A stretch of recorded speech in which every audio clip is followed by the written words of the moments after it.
어떤 사람들은 기독교에서 말하는 이 복음들, 특별히 예수 그리스도의 죽음을 통한 구원에 대해서 잘 이해하지 못합니다. 그 말도 안 된다고 말합니다. 윤리적이지도 않고 또 과학적이지도 않다고 말합니다. 한 사람 예수가 죽었는데 그 죽음이 온 인류의 죄를 대속해 준다, 있을 수 없다고 말합니다. 어떻게 그것이 가능하냐고 말합니다. 사람이 죽었다가 살아나는 것, 부활, 그것이 어떻게 설명될 수 있느냐? 말도 안 된다, 허구다, 그렇게 이야기를 합니다. 그러나 하나님의 구원의 그 은혜는 언제나 우리의 상식을 뛰어넘고 초윤리적이고 초자연적인 방법을 통해서 역사한다고 성경은 이야기하고 있습니다. 특별히 오늘 이사야 선자를 통해서 해주신 말씀들은 여호와의 종을 통한 하나님의 구원이 초윤리적이고 초자연적인 역사라는 사실을 우리에게 다시 한번 또 깨닫게 해주고 있습니다.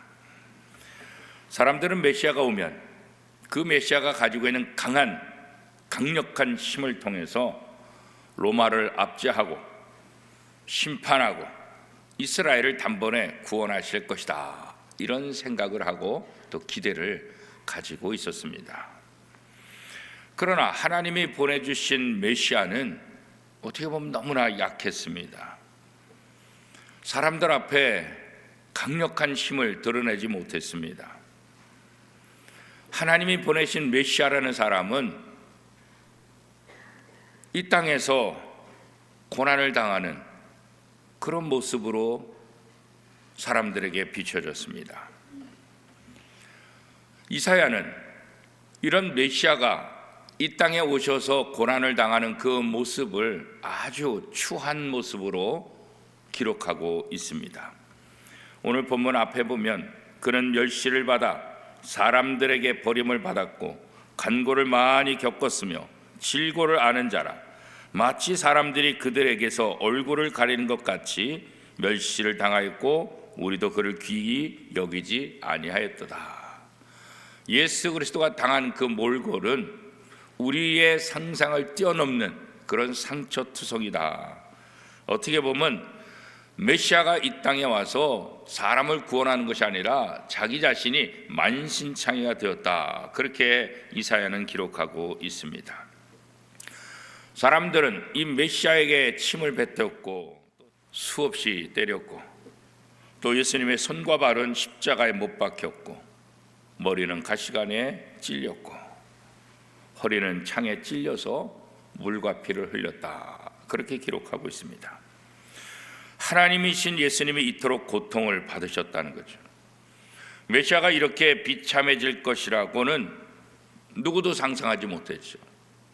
메시아는 강한 자로서 큰 능력을 행할 것이라고 생각했지, 종려나무 가지를 흔들며 환영했던 그 메시아가 이렇게 비참해질 것이라고는 아무도 상상을 하지 못한 거예요.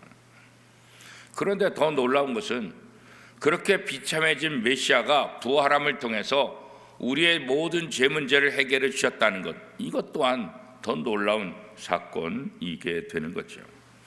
고난을 뛰어넘는 영광으로 모든 죄인들의 그 죄를 극복하는 것뿐만 아니라 그들을 하나님 앞으로 인도했다는 것 자체가 또 상상을 초월하는 그런 역사이기도 합니다.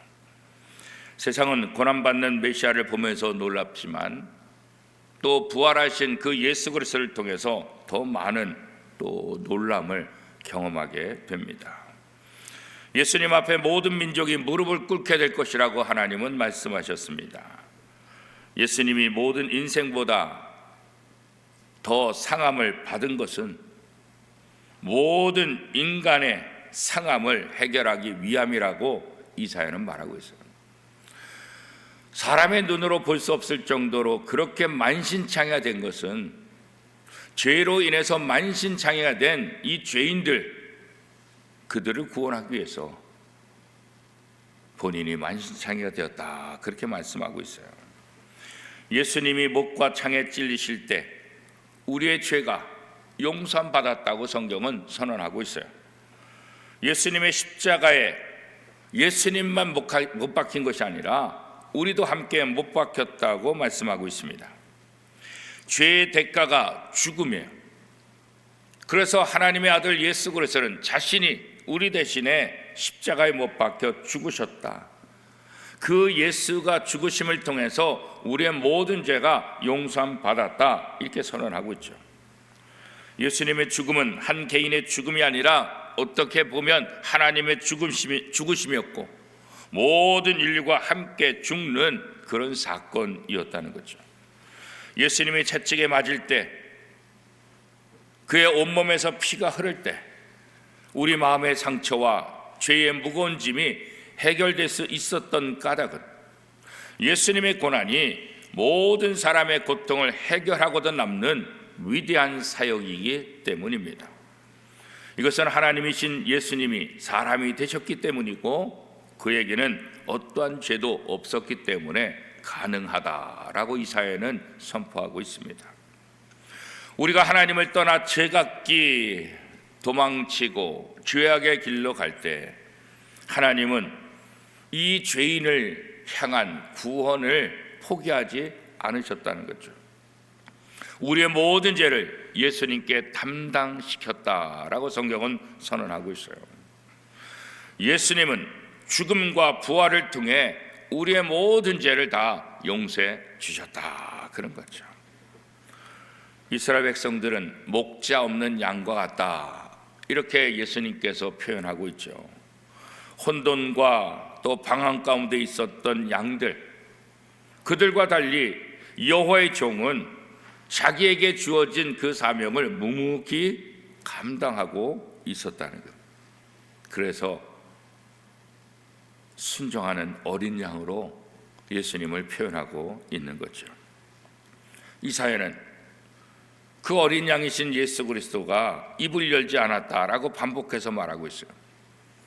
이 십자가의 길을 걸어가면서 한마디 불평도 하지 않았다는 것, 자기의 결벽을 주장하지도 않았다는 뜻이에요.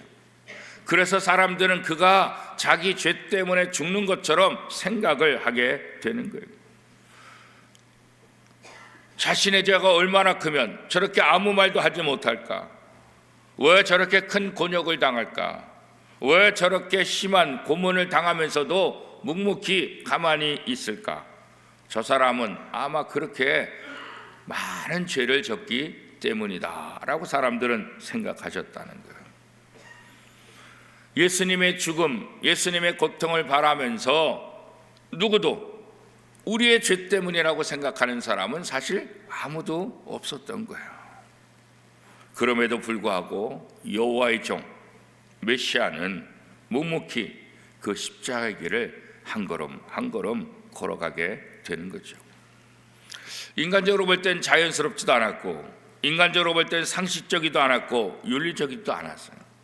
그러나 예수님은 이 방법을 통해서 하나님께서 자기의 주신 사명을 감당하고 만신창이된 자기의 모습을 통해서 죄로 인해서 만신창이된 하나님의 백성들을 구원하시기 위함이었던 거죠. 하나님은 백성들의 허물을 대신해서 이 여호와의 종에게 그 모든 것을 담당하게 하셨어요. 예수님은 십자가라는 인류 역사상 최악의 잔인한 형틀에서 억울한 죽음을 당하는 그 상황에 처해진 거죠. 하지만 이사야를 통해서 하나님께서 이미 이사야뿐만 아니라 구약의 선자를 통해서 예언했던 그 모습 그대로 예수님께서 그 길을 걸어가신 것이다 라고 말씀하고 있습니다. 어떻게 보면 이 인간을 향한 구원의 그런 모든 방법들은 우리로서는 이해할 수 없는 거예요. 모든 자연의 법칙을 뛰어넘고 상식을 뛰어넘는 그런 방법을 통해서 하나님은 우리의 모든 죄를 용서해 주시기 원하셨고 또 그런 계획을 하셨던 거죠. 우리가 예수님을 따라서 죽기까지 순종하겠노라 고백할 수 있는 이유는 이렇게 하나님의 놀라운 은혜를 우리가 경험하게 되었고, 그 놀라운 은혜를 통해서 우리의 모든 죄가 용서받았다는 사실 때문에 우리는 하나님의 은혜를 기억하고 또 하나님을 찬양하게 되는 거죠. 세상은 죄를 용서받는 길을 알지 못합니다. 그죠? 대부분의 종교들은 어떻게 하면 죄인들이 용서받을 수 있을까? 선행을 많이 하면 용서를 받을 수 있을 것이다. 고난을 통해서, 고행을 통해서 너의 죄의 대가를 지불하게 되면 해결될 수 있을 것이다. 그런 이야기들을 많이 하고 있습니다. 그러나 성경은 인간은 어떤 힘으로도 어떤 방법으로도 자신의 죄 문제를 해결할 수 없다라고 분명히 말하고 있습니다. 성경의 해답은 무엇입니까? 다른 것 없어요. 고난받으신 메시아를 믿는 거다. 우리 대신 십자가에 지신 메시아, 그 십자가의 보혈, 너희가 그 은혜를 인하여 믿음으로 고백할 때 구원이 있다라고 성경은 선포하고 있는 거죠. 고난받으신 예수 그리스도, 그 외에는 우리의 죄 문제가 해결할 수 있는 길이 없다고 성경은 선포하고 있는 거예요. 베드로전서 3장 18절은 이렇게 말합니다. 그리스도께서도 단번에 죄를 위하여 죽으사 의인으로서 불의한 자를 대신하였으니 이는 우리를 하나님 앞으로 인도하려 하심이라. 육체로는 죽임을 당하시고 영으로는 살리심을 받으셨으니. 예수님께서 십자가에 못 박히신 그 이유를 베드로 사도는 무엇이라고 설명하고 있습니까? 우리를 어떤 우리입니까? 죄로 인해서 죽을 수밖에 없는 우리를 하나님 앞으로 인도하기 위함이다. 그렇게 말하고 있죠. 죄로 인해서 죽을 수밖에 없는 우리를 하나님 앞으로 인도하기 위해서 본인이 십자가에 그 길을 걸어가셨다. 십자가를 지셨다. 그렇게 말합니다. 이 베드로 사도의 고백을 통해서 우리를 하나님 앞으로 인도하는 것은 그 어떤 것도 가능할 수 없고 예수 그리스도의 십자가만 우리를 하나님 앞으로 인도할 수 있다라는 것을 알게 되는 거예요. 예수 그리스도를 통해서만 우리의 죄 문제가 해결되고, 그래서 예수님은 자신을 내가 양의 문이다, 내가 길이다, 하나님 앞으로 가는 길, 나 외에 다른 길이 없다, 그렇게 말하는 거죠. 예수 그리스도의 고난은 우리를 하나님 나라로 인도하는 그 길이라는 거예요. 예수 그리스도의 고난은 우리를 천국으로 들어가게 하는 문의 역할이다. 우리가 건물에 들어가려면 문을 통해서 들어가는데 우리가 천국에 어떻게 들어갔냐? 천국의 문이 뭐냐? 바로 예수 그리스도라는 거예요. 예수 그리스도의 고난이 바로 천국의 문이다. 예수 그리스도의 그 고난을 통해서만 우리가 하나님 앞으로 들어갈 수 있다. 그렇게 말하고, 다른 방법, 다른 길을 주신 적이 없다. 사도행전 4장 12절은 이렇게 말합니다. 다른 이로서는 구원을 받을 수 없나니 천하 사람 중에 구원을 받을 만한 다른 이름을 우리에게 주신 일이 없음이라. 그렇죠? 예수님만이 우리를 천국으로 인도하는 길이고 문의 역할을 할 수 있다라고 말씀하고 있는 거예요. 그렇다고 한다면 이제 우리는 무엇을 해야 할까요? 우리 스스로 우리의 죄 문제를 해결할 수 없다는 것, 이거 알아야 될 거죠. 어떻게 우리의 죄 문제를 해결할 수 있을까? 성경이 선언한 예수 그리스도를 믿는 것, 우리를 대신해서 십자가에 못 박히신 예수 그리스도를 믿는 것, 이거 외에 우리의 죄 문제를 해결할 길이 없다는 것을 고백하는 거죠. 그것을 믿는 거예요. 그렇죠? 그래서 예수님을 나의 구세주, 나의 주인으로 받아들이라. 영접하는 자, 그 이름을 믿는 자들에게 하나님의 자녀가 되는 권세를 주셨다라고 성경은 선포하고 있는 거예요. 우리가 우리의 삶 속에서 할 수 있는 것 다른 것 없어요. 예수 그리스도를 믿는 거예요. 예수 그리스도를 받아들이는 거예요. 그리고 우리가 이 땅에 사는 동안 하나님의 부르심을 받는 그 순간까지 우리가 할 수 있는 것은 예수 그리스도를 증거하는 삶이죠. 예수님의 죽으심이 죄의 문제를 근본적으로 해결하는 하나님의 유일한 방법이라는 것을 믿는 것, 이게 바로 신앙의 출발점이에요. 믿음의 출발점이죠. 우리 죄를 위해서 예수님이 매 맞으셨고 우리 죄를 위해서 십자가에 못 박혀 돌아가셨다고 믿는 것, 이 믿음이 우리를 구원하게 된다는 거죠.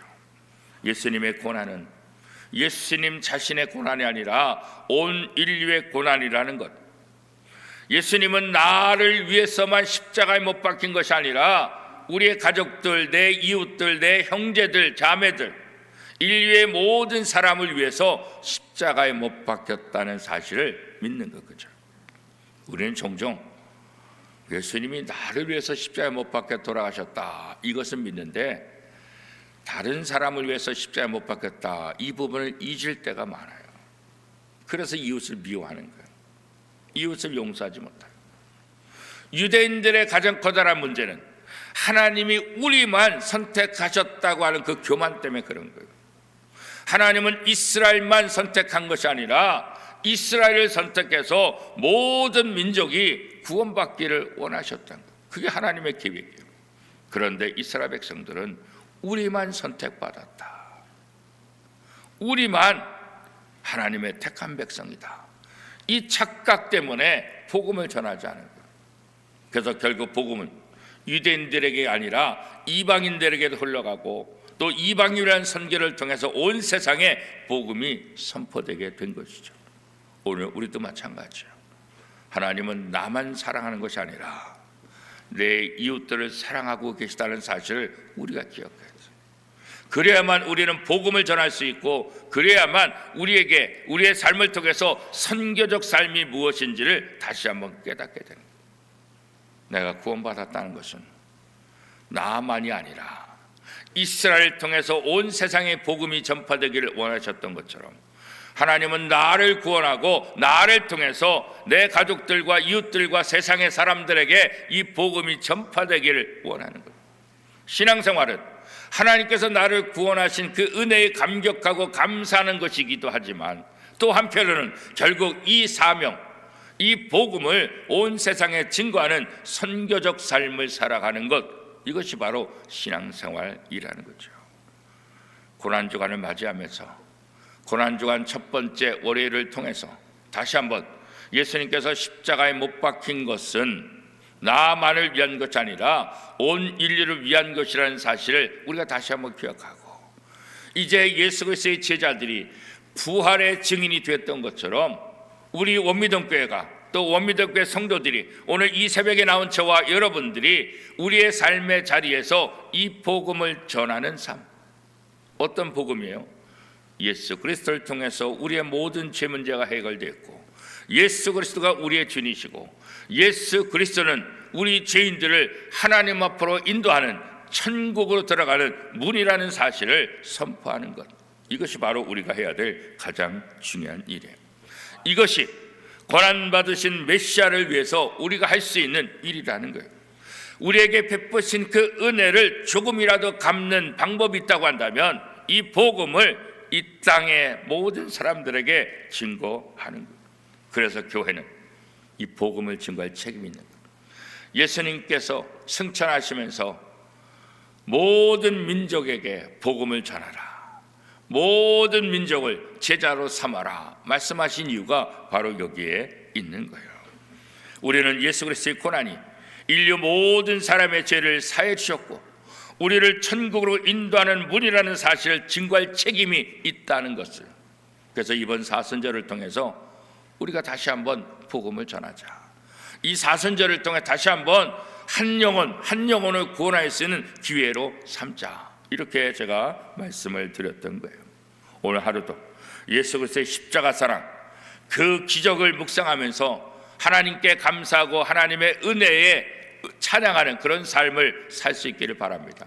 여기서 끝나는 것이 아니라 한 걸음 더 나가서 선교적인 삶, 오늘 하루도 내가 만나는 사람들에게 내가 말로 전하지 못한다 할지라도 내 삶을 통해서 예수 그리스도를 증거하는 그런 삶, 그것이 바로 오늘 우리가 해야 될 가장 중요한 일일 것입니다. 오늘 하루도 이 은혜를 가지고 이 복음을 전하고 예수 그리스도가 천국으로 인도하는 문이라는 사실을 증거하는 복된 삶을 살 수 있기를 축복합니다.